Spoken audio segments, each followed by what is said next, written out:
الحمد لله وكفى وسلام على عباده الذين اصطفى أما بعد فأعوذ بالله من الشيطان الرجيم بسم الله الرحمن الرحيم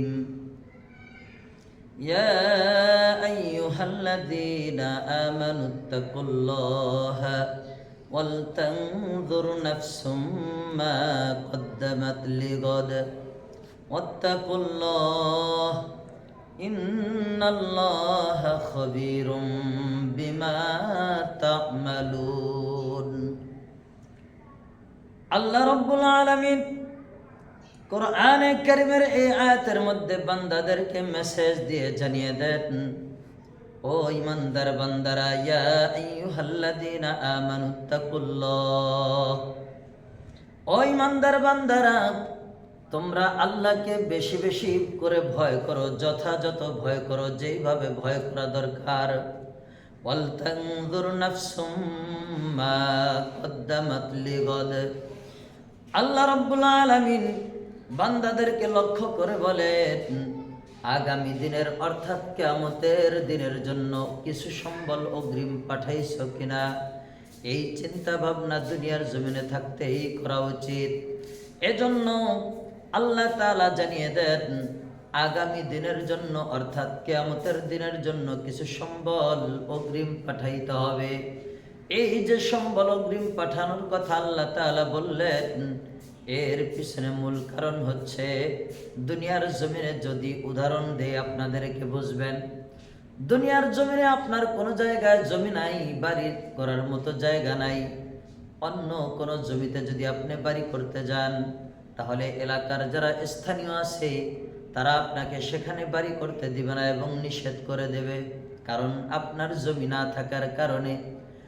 আর ঠিক এইরকম ভাবে যখন আপনাকে নিষেধ করা হবে, তখন আপনি যদি জোর করে বাড়ি করতে চান, এলাকায় যারা স্থানীয় থাকবে তারা বলবে হয়তো লোকটার মাথা নষ্ট হয়ে গেছে, অথবা বেচারা পাগল হয়ে গেছে, বেচারার জায়গা জমিতে দলিল নাই, এরপরেও জোরপূর্বক বাড়ি করতে চায়।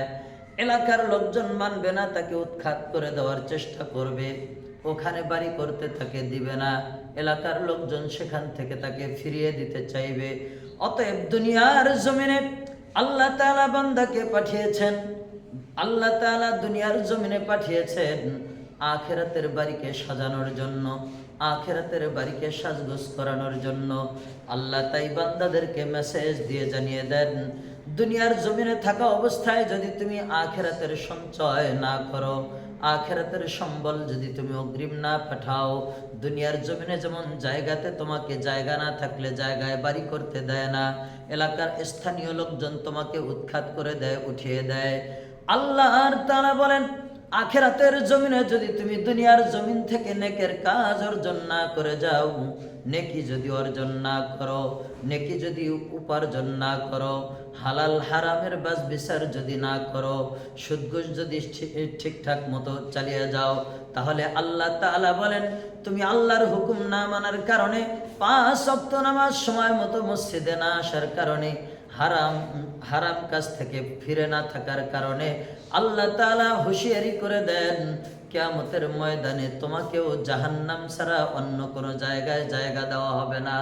এজন্য জাহান্নাম থেকে বাঁচতে চাইলে আল্লাহ তাআলা বান্দাদেরকে জানিয়ে দেন, যদি জাহান্নাম থেকে বাঁচতে চাও তাহলে আমি আল্লাহকে ভয় করো, আমি আল্লাহর হুকুম আহকাম মতো জিন্দেগি জীবন যাপন করো।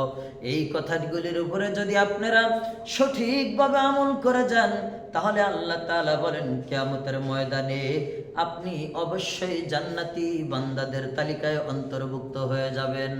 আর যদি বিপরীত হন, আল্লাহর হুকুম আহকামের তোয়াক্কা করলেন না, নামাজের সময় নামাজ পড়লেন না, আপনাকে হারাম ইনকাম করতে নিষেধ করা হয়েছে, আপনি হারাম ইনকাম থেকে বেঁচে থাকলেন না, হারাম উপার্জন করলেন, এইভাবে যদি আল্লাহর হুকুমের নাফরমানি করে যান, তাহলে আল্লাহ তাআলা বলেন, এই নাফরমানি করার কারণে আল্লাহ তাআলা আপনাকে জাহান্নামের আসামি বানিয়ে দিবেন। আল্লাহ তাআলা আমাদের সকলকেই জাহান্নামের আসামি হওয়া থেকে রক্ষা করেন, বলেন আমিন। আল্লাহ আমাদের সকলকে কিয়ামতের জন্য অগ্রিম কিছু সঞ্চয় দুনিয়া থেকে করে পাঠানোর তৌফিক দান করেন। ওমা আলাইনা ইল্লাল বালাগ। আসসালামু আলাইকুম ওয়া রাহমাতুল্লাহি ওয়া বারাকাতুহু।